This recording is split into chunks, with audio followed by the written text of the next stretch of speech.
This channel does not promote any violent, harmful, or illegal activities. All content provided by this channel is meant for an educational purpose only.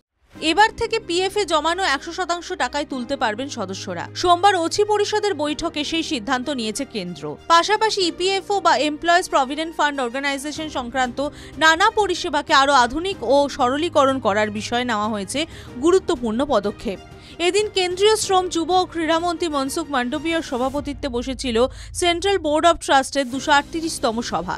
সেখানেই EPF এর উদারীকরণ সহ টাকা তোলার প্রক্রিয়াকে সরলীকরণ, বিশ্বাস প্রকল্পের ঘোষণা, ইপিএফ 3.0 কার্যকর করার বিষয়ে অনুমোদন দেওয়া হয়েছে। নয়াদিল্লি সূত্রের খবর, আংশিক টাকা তোলার জন্য থাকা 13টি পুরনো নিয়মকেও একত্র করে একটি নিয়ম ধার্য করা হয়েছে, যার মাধ্যমে দরকারি অদরকারি ইপিএফও সদস্যরা নিজেদের টাকা তুলতে পারবেন।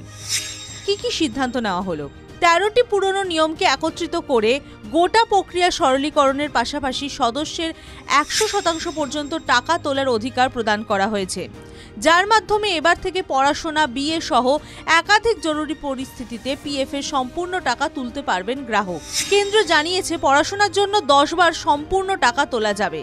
বিয়ের জন্য এই সুবিধা পাওয়া যাবে সর্বোচ্চ 5 বার। পাশাপাশি টাকা তোলার জন্য কমানো হয়েছে ন্যূনতম কর্মজীবনের সময়কালও। এবার থেকে কেউ যদি 12 মাস বা 1 বছর ইপিএফওর সদস্য থাকেন, তাহলে 12 মাস 1 দিন থেকে প্রয়োজন মতো টাকা তুলতে পারবেন তিনি। এছাড়াও আরও একগুচ্ছ পদক্ষেপ নেওয়া হয়েছে ওসি পরিষদের ওই বৈঠকে।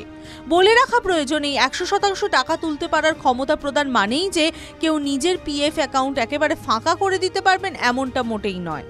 কেন্দ্রীয় শ্রম মন্ত্রক জানিয়েছেন, সব সময়ের জন্য ন্যূনতম 25% অর্থ ইপিএফ অ্যাকাউন্টে থাকতেই হবে, যাতে সুদ পেতে কোনো অসুবিধা না হয় সংশ্লিষ্ট গ্রাহকের। TV9 Bangla digital.